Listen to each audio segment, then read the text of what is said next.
And welcome back, everybody. It's good to be back, by the way. I've been out of town for a couple of weeks doing some work for Casa de Campo, the best golf resort in the Caribbean. More on that in upcoming shows, but check it out, casadecampo.com. All right, our guest has been on with us before. One of the talented sports announcers on the NBC team, does golf, Olympics, you name it. And I've always said Steve Sands is the best interviewer on network television. I've been around a long time. Nobody does it better. Steve-O, you're looking good, my friend. Thanks for joining us. I don't know about looking good. You're very kind. Thank you for the nice words. How you doing, Doug? I'm doing great. I should tell our folks listening and watching, I woke Steve up, and he didn't know he was going to be on camera. Thus the hat. You look good with a beard, by the way. Well, you didn't wake me up. I'm an old man. I'm older than you, Doug. I don't wake up at 10 in the morning. I just was laying around about to go take a shower, head out to the golf course. Yeah. All right. Well, good stuff. I want to talk a lot of golf, in particular the U.S. Open. But first, I mean, you are a Renaissance man when it comes to sports, and I've enjoyed talking to you over the years about all sorts of sports. Got to get your pick.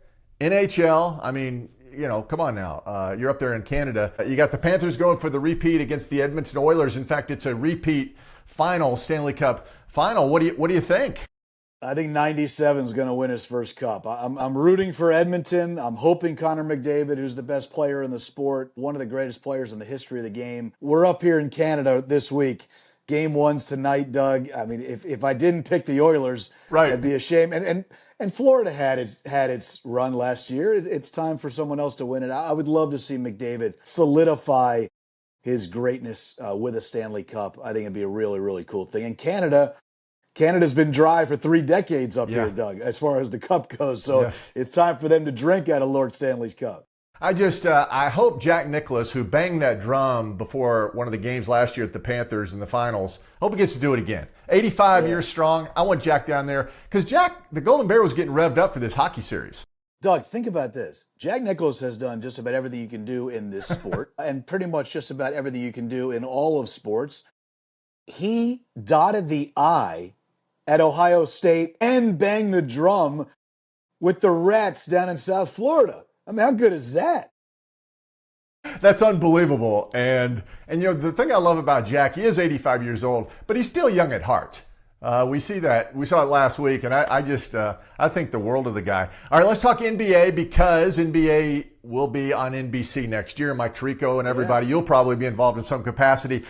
People are complaining, this isn't the series the country wanted to see. I said, listen, Oklahoma City and Indiana are the 2 best teams right now, without question.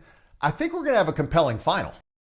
I agree. And they have 2 rock stars who are going to be on the world stage for the first time. Conference finals are one thing. The NBA finals is another.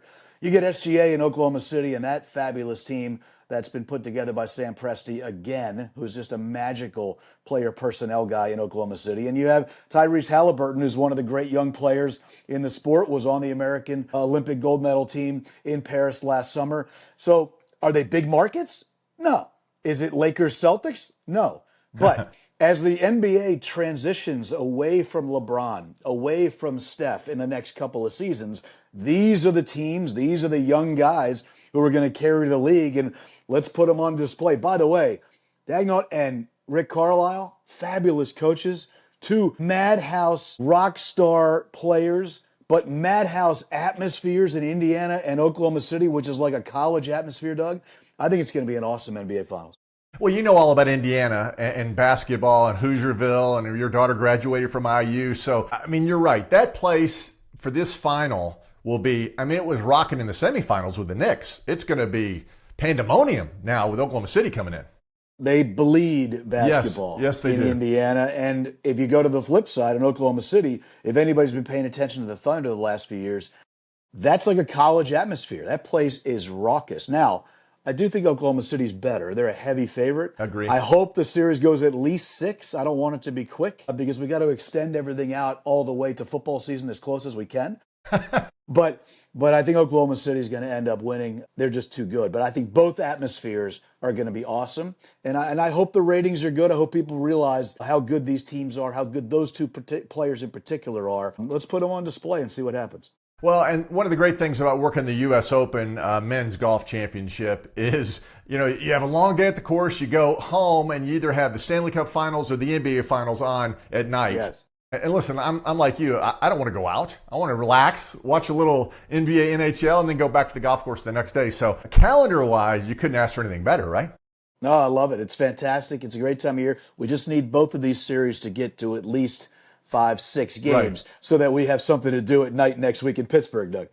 All right, tell me this. The U.S. Open, of course, you and I, it's the only championship that you and I can play in. We have to qualify, and it's intriguing in so many ways. And Steve, I tried at least a dozen times through local qualifying years ago. Never could do it. I mean, it was pressure, even on the local scene. And for these guys like the 17-year-old kid, Mason Howell, you go 63-63. He's going to be at the University of Georgia next year. And then you have this dentist, Matthew Vogt. He's a dentist from Pennsylvania. He makes it in. I mean, Steve, these stories, you just can't get him any other golf championship, can you?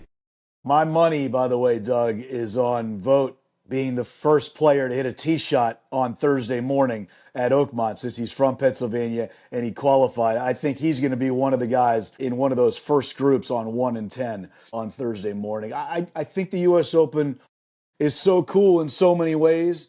I'm glad the USGA has found its footing again and gone back to the traditional places. Yes. And gone back to the great venues that have made the championship so fantastic to watch for all of us fans all these years.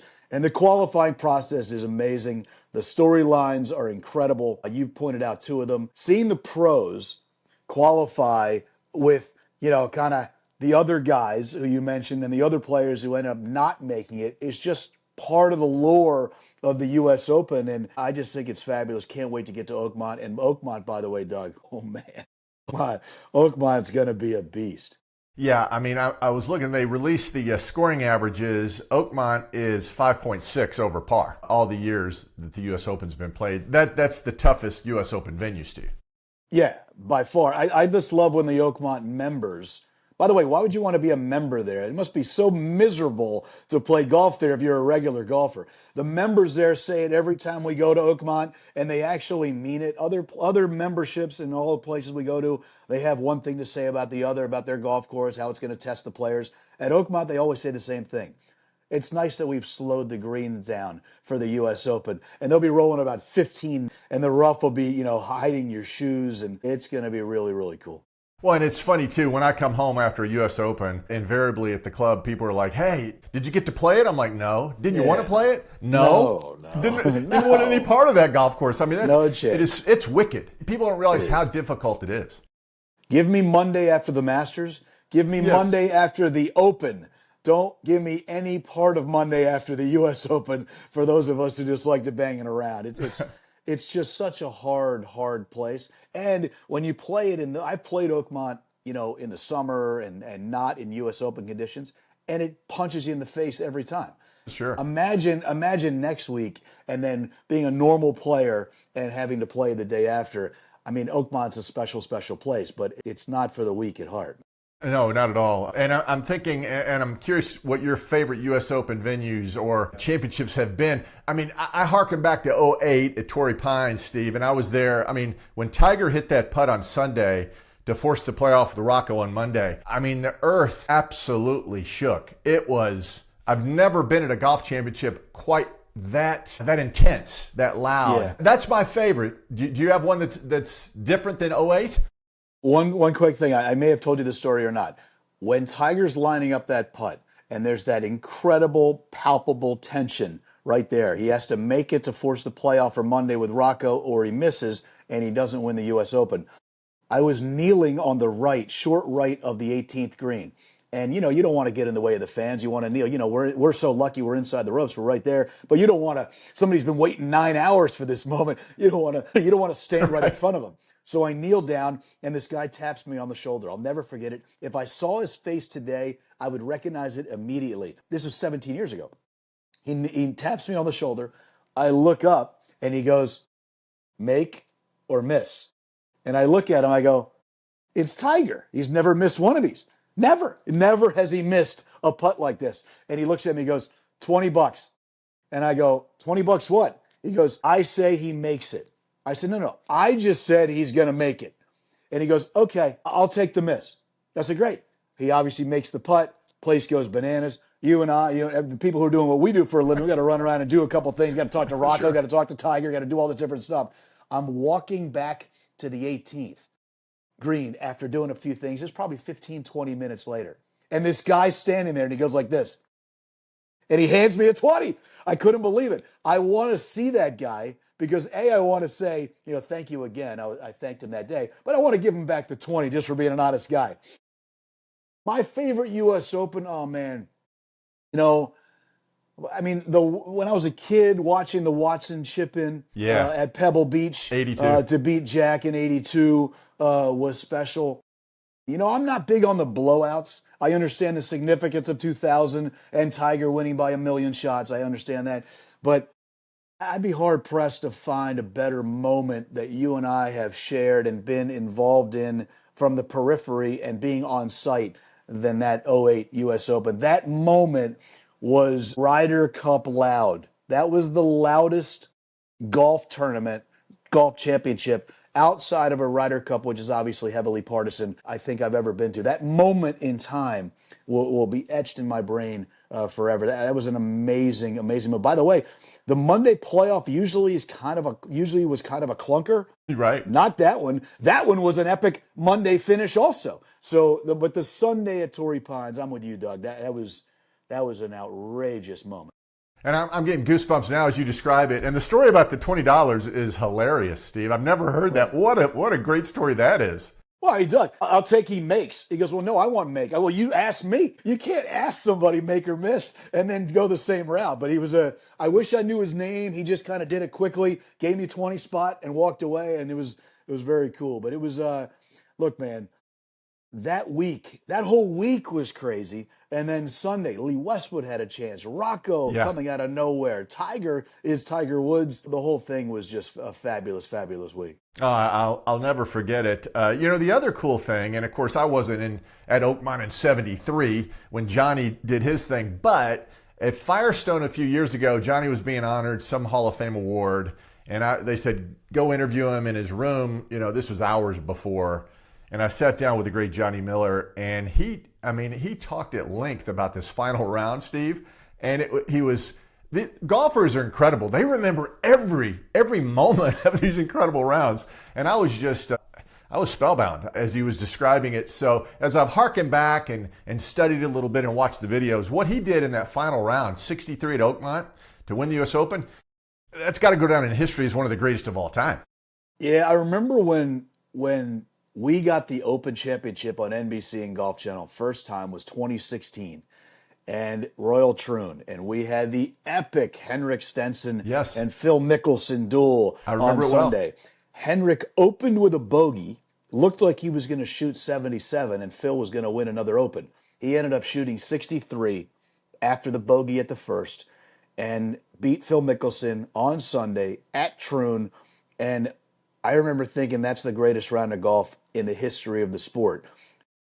Johnny Miller's 63 was as great a round as you could possibly have. And I had the honor of working with Johnny for years at NBC before he retired at the latter part of the last decade. And we used to hear these stories from Johnny sitting in the trailer during rain delays, sitting in the booth during rain delays, kind of just hanging out, going to dinner, whatever it was. Hearing Johnny talk about the 63, and I don't mean it in a show-off way, just kind of in a matter-of-fact way. This is the way Johnny, way Johnny was, and it was a wonderful thing to share those stories, to hear those stories that he would share with us were amazing. But I think that Johnny's 63 in the final round of the U.S. Open at Oakmont and Henrik Stenson's 63 on Sunday to win the Open at Royal Troon head-to-head against Phil Mickelson, who, by the way, shot 65 that day. Yes, he did.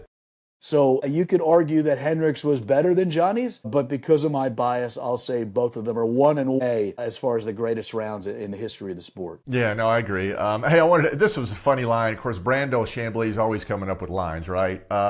And somebody said, what's the winning score going to be at Oakmont? And he said, whatever Scotty Scheffler shoots, that'll be the winning score, which I thought was a great line. It is phenomenal, Steve, and you've been around the game a long time.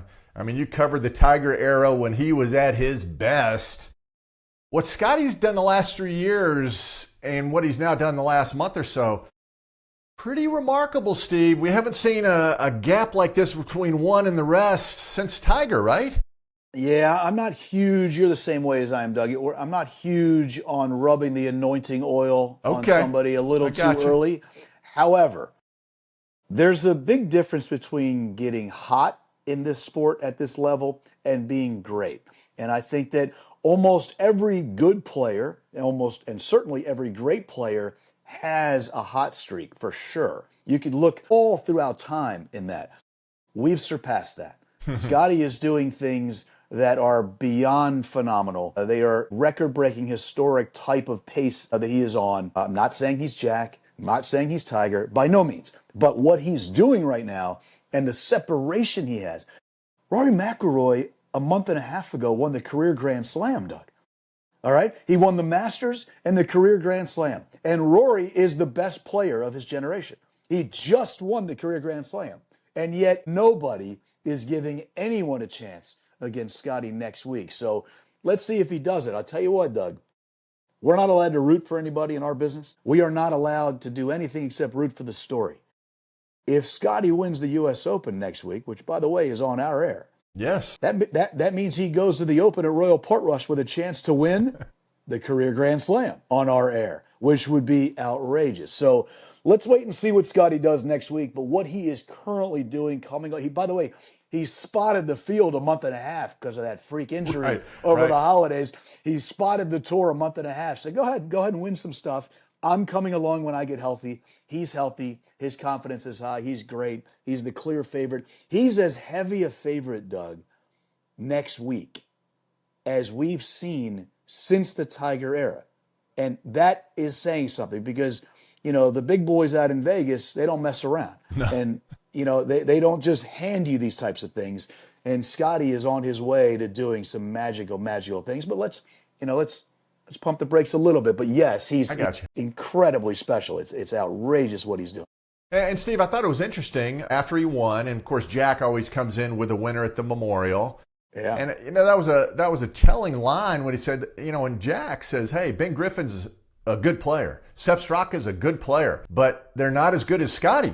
And I thought, wow. I mean, that was a big statement.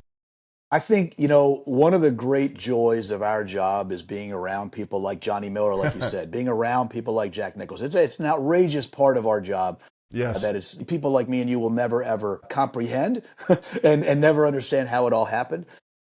Jack Nicklaus joins us every year on the set live from the Masters. Every Thursday morning. I watch it every year. It's one of the great 20, 25 minutes you could possibly spend with any athlete, anywhere, at any time. But it's Jack at Augusta with a green jacket on, and he's just talking about anything. And Jack's now at the point, at 85 years of age, where it kind of doesn't matter what he says. He can say whatever he wants because he's Jack Nicklaus, first of all, and he's 85 years old. And when he tells you the greatest players in the world, the greatest athletes in the world, they don't heap praise on those who are doing it currently. They don't do that very often in any sport at any time in any era. To hear Jack Nicklaus praise Scottie Scheffler the way he has been praising him in the last couple of years, to me, that's telling. That's saying the greatest player in the history of the sport, Doug, is sitting back and watching and going, you know what? This cat can really play. And they don't do that often. They just aren't like that. And for him to heap that type of praise on Scotty, to me, speaks volumes. For the greatest player in the world, in the history of the sport, to talk about the greatest player currently at the time, the way he's doing it, it's pretty telling to me that he thinks Scotty is going to keep doing this and continue on this incredible path to perhaps join, players like Jack and Tiger and all these great players of all time. But we'll have to wait and see. But it's a long ways from that. But man, oh man, Jack doesn't heap praise on people like that often, and he's doing it regularly, Doug. And that's rare for someone like Jack. Yeah, no, I totally agree. I just thought that was such a telling comment. I agree. And you did a nice job explaining it. All right, I had Bones on the show a couple of weeks ago, thanks to you, my friend. And Bones was fabulous. And we talked Ryder Cup, and you'll be involved with that. And Bones seems to think, and I agree, I mean, here we are, Bethpage Black, New York. Here comes this phenomenal rematch, if you will, every 2 years. The United States team has the Europeans back on U.S. soil. He thinks it'll be the biggest golf event maybe in the last 2 or 3 decades as far as ratings and notoriety. And, yeah, the major championships, sure, I understand that. But he just thinks this is going to be just this monumental event. I agree, Steve. The anticipation is crazy. It's going to be insane. I can't wait to see that guy with 9 beer cups stacked at about 5 p.m. with a white T-shirt tucked into cut-off jean shorts with no belt on, just screaming, hit the ball, just screaming. It's going to be a lot of fun.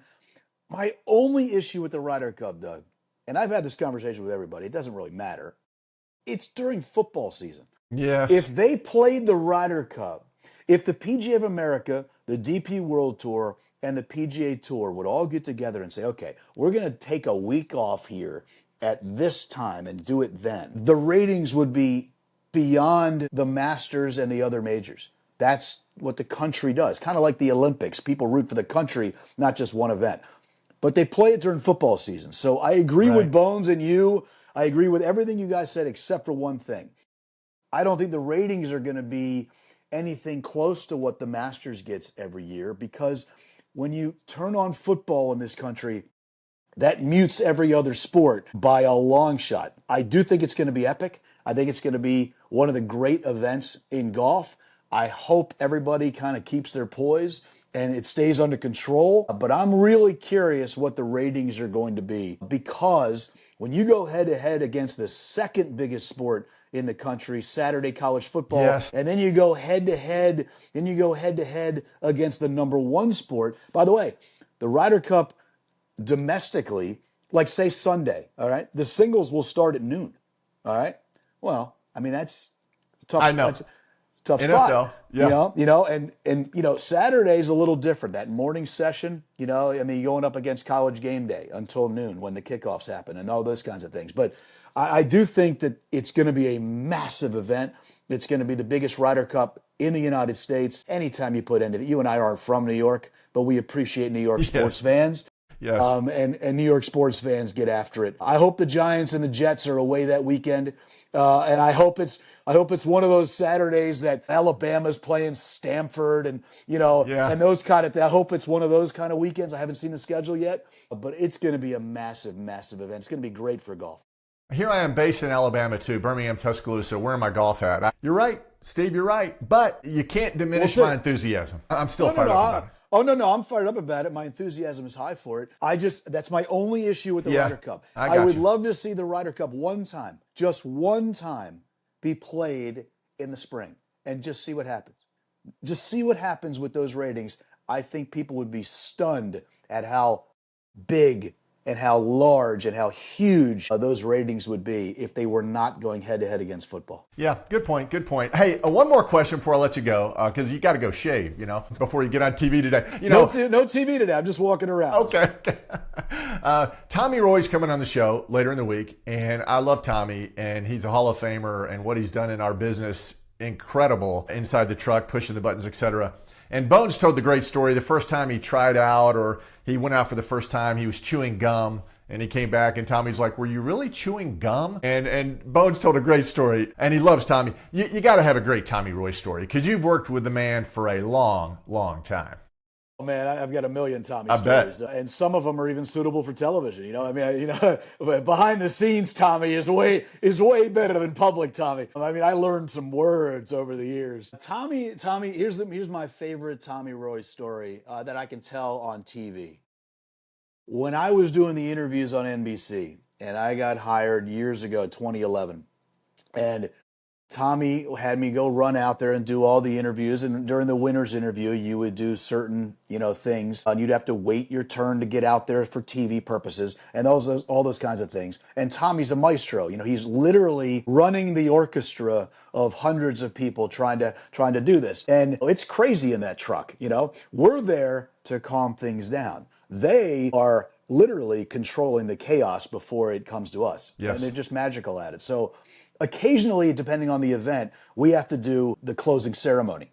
Well, back in the WGC days, the World Golf Championship days, we would do the ceremony live on TV. That meant I would go interview the winner and then go do the ceremony live on TV. Well, if you were going up against nightly news in a time fashion, sports in our world, Doug, is everything. I got news for you. Nobody cares about sports. They care about news, right, and especially the financial aspect of NBC nightly news as opposed to the end of a golf tournament. So Tommy used to tell me all the time, never, ever give up the microphone. Always hold the mic, because then you can control it. You can control them. You can't control what they're saying or how long they're going, but you can control it if you hold it. If you give them the mic, that means you've lost complete control. It's over.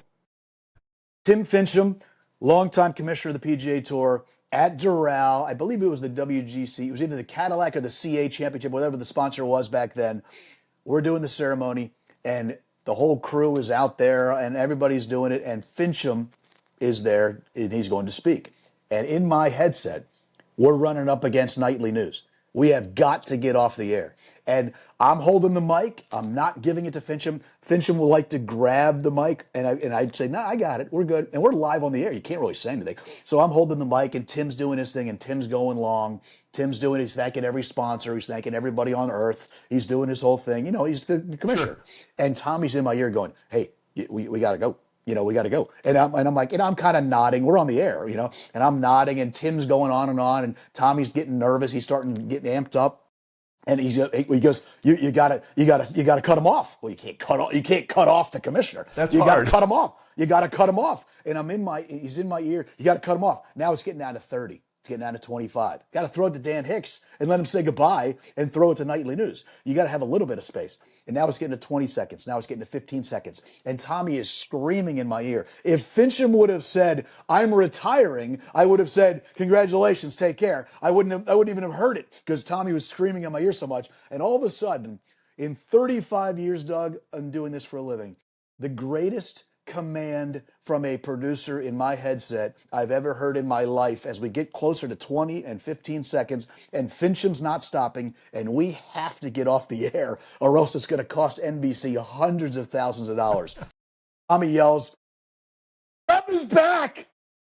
Rub his back! Do something! Rub his back! I start giggling. Like a little schoolboy who hears the noise coming out of the ketchup bottle. We're on live. Tim's not saying anything funny. We're on live TV, and I'm giggling like I've got nothing to say. And I just grab him by the back, take the microphone in mid-sentence, throw it to Dan. We get it to nightly news with about a half a second to go. I run back in the car, go back to the TV compound to get in the car to go home. And I look at Tommy, I go, Tommy, I'm new. I'm like, rub his back? Like, rub his back? He goes, I couldn't think of anything else to say. He goes, he wouldn't stop. And you weren't taking the microphone. That's why you hold the microphone. I go, yep. I've learned so many things from Tommy over the years. Honestly, I could tell you a million stories. I'm sure. He's one of the, all-time great producers in sports television. The moments that Americans have seen in sports, and I'm talking a variety of sports, Michael Phelps in the pool, Katie Ledecky in the pool, the NBA Finals, Super Bowls, pregame shows, all the PGA Tour golf, all the U.S. Opens and the Open Championships, all the Ryder Cups, all the amazing things that Americans, wild card games in the NFL, all kinds of things that Tommy has produced. And nobody knows who he is, which is a shame because he's behind the scenes, not in front. And Tommy he's a legend. It's been the honor of a lifetime to work for him. To say that I haven't heard him get animated every once in a while, well, it's just part of the job. It's part of his charm, and we love Tommy, and he's the best, and I hope he continues to keep doing it. Yeah, he is, and I crossed a milestone this year, Steve, when, I've not seen him for years out there, right, and always said hi. And this year, we were down at the Cognizant Classic, and he walks over and, hey, Doug, and I was like, oh, my goodness. Nice. Tommy knows me, so Of course. Wait, so when you text me the other day about trying to get him on for next week, which I think is very cool that you're doing that, and I'm glad you're doing that. I, of course, text him. You don't want to ever give out someone's number without asking, and I know he's going to say yes. But I text him and to be polite, and he writes back, he goes, for Doug? Of course.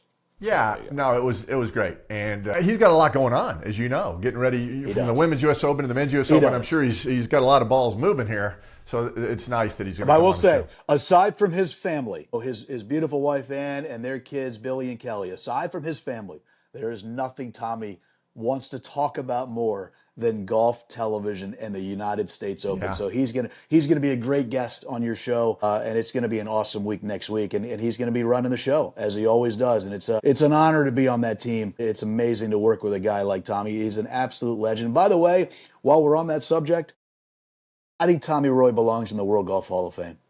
I agree. Frank Cherkinian's in, and I know why Frank Cherkinian is in from CBS. He created the whole thing.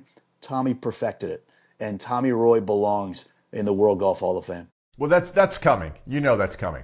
I hope so. I think it's inevitable, yeah. And listen, I mean, you're right. Nobody loves him more than he does. My goodness. He's the best. He really is. And I love the passion. When I meet people whose passion is their cup runneth over, I just think it's the coolest thing, you know. So I agree. I'm with you. Steve-O, we appreciate it. Good luck with the folks up in Canada this week. And who knows, maybe we'll have another Nick Taylor moment. Oh, man. How great was that, by the way? That was It lives cool. forever. Oh, my gosh, that was cool. That should be a fun week. The folks up here love their golf, man, and they're passionate, so it should be a lot of fun. Between the Oilers and the golf, we got it all covered here this week. All right, buddy. See you soon. I'll see you out in the course soon. All right, Doug. Take Thanks, care, Steve. bud. Thanks for having us on. All right, buddy.